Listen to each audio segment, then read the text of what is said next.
Ngayong araw ay nandito ang ibang members ng The Comedy Crew sa Berjaya Hotel sa Makati. Ngayong gabi na kasi ang naipopromote namin nung nakaraan, ang stand-up comedy show na may headlining set ni Doc Ramon Cabuchan. Pumasok na nga ako sa loob at dumiretso na sa elevator at pinindot ko na ang up button para makaakyat na ako sa taas. Nang makarating na ang sundo ko ay pumasok na ako sa loob at pinindot na ang 26th floor. Dahil medyo mataas pa ang aakyatin natin ay tiningnan ko muna kung anong mga amenities ang meron dito sa Berjaya Hotel. At pagkalipas nga lang ng ilang minuto ay nakarating na tayo sa 26th floor. Hindi ko na na-video yung pagpatak sa 26 dahil excited na ako makalabas. At pagbukas nga ng elevator ay makikita mo agad ang signage ng Dusk at 27. Ito ang pangalan ng bar kung saan kami magpe-perform. Sa may gilid ng signage ay makikita mo ang purple na pinto. At pagbukas nito ay merong hagdan pataas dahil nasa 26 nga tayo ay aakyat pa tayo sa 27th floor. Pinabilis ko na nga ang speed para makaakyat din tayo agad sa taas. At sa pinakatuktok nga ay makikita natin agad ang poster ng show na mangyayari ngayong gabi. Pagpasok sa pinto ay makikita agad ang stage. Pero dahil wala pang masyadong tao at maaga pa ay pumunta muna ako sa likod ng bar. At dito ko naabutan ang mga kasama nating comedians na magpe-perform. Nandito na nga ang komedyanteng galing pang Japan na si Yuki Horikoshi. Malapit lang sa kanya ang headliner natin ngayong gabi na si Doc Ramon Cabuchan. At sa isang silya naman ay nakaupo ang comedian dance instructor na si Schneider Maxino. Habang hinihintay ang dalawa pa naming kasama ay naupo muna kami at nag-chill dito sa loob. At nang medyo makaramdam na kami ng gutom ay umorder na kami ng pagkain. At maya-maya lang ay dumating na nga ang mga kasama namin sa lineup na si Rex Millora at Dawit Tabonares. Nang mabusog na kami at oras na nga para magsimula ang show ay umakyat na sa stage si Rex Millora. Siya kasi ang host ngayong gabi at syempre nagbigay muna siya ng house rules. Pagkatapos ng house rules ay meron lang ilang minutong break para maka-order pa ang mga tao o makapag-CR. Para pag nagsimula na ang show ay focus na rin ang mga tao sa mga comedians. Syempre sayang naman kung hindi nila mapakinggan na mabuti ang mga jokes. Pagkalipas ng ilang minuto ay nagsimula na rin ang show at pinangunahan nga ito ng host natin ngayong gabi na si Rex Millora. So lang ikwento na supporter ako ng art. Sa mga kapwa ni Rex na supporter ng art ay pwede nyo siyang mapanood kasama ang kanyang co-host sa Men at Walk podcast. Meron silang comedy special na gaganapin sa June 21 sa Asbury sa Makati. Alam nyo na kung saan kayo pupunta para sa iba pang detalye. Walang iba kundi sa www.thecomedycrew.com o kaya ay sa alexcalleja.com. Nang ma-warm up na ang mga tao at alam na nila kung ano mangyayari ngayong gabi ay inintroduce na ni Rex ang sunod na komedyante. Ang nag-iisang Japanese mainstay ng The Comedy Crew galing pang Saitama, Japan na si Yuki Horikoshi.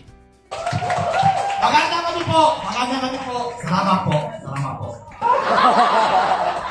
Si Yuki nga pala ay gumagamit ng illustrations para mas madali niyang ma-deliver at mas maintindihan ng mga tao ang kanyang mga jokes. At kung gusto niyo siyang mapanood ay pumunta lamang sa www.thecomedycrew.com o alexcalleja.com para sa mga susunod niyang mga shows. Pagkatapos ng set ni Yuki ay sumunod naman ang self-proclaimed bad boy ng The Comedy Crew. C.S. De La Peña!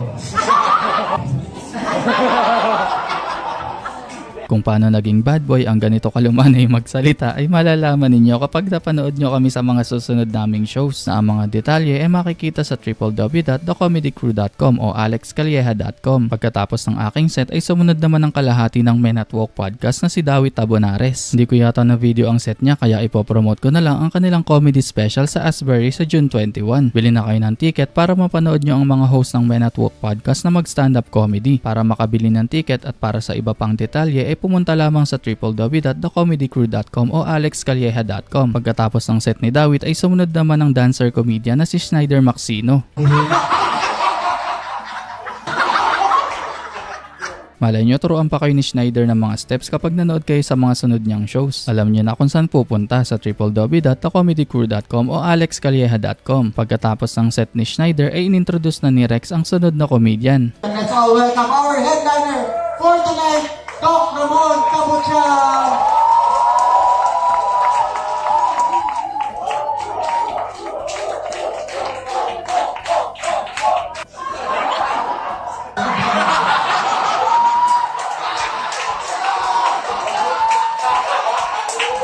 Sobrang saya ng gabing to para sa first headlining set ni Doc Ramon. At syempre sigurado akong hindi pa ito ang last dahil mapapanood nyo pa siya sa mga susunod pa naming shows. At ang mga detalye ay makikita ninyo sa www.thecomedycrew.com o alexcalleja.com. Sobrang sulit ng gabing to kaya salamat sa Dusk at 27 at sa lahat ng mga nanood. Marami pang shows ang naka-line up ngayong buwan kaya pumili na kayo at magkita-kita tayo. Salamat sa panonood!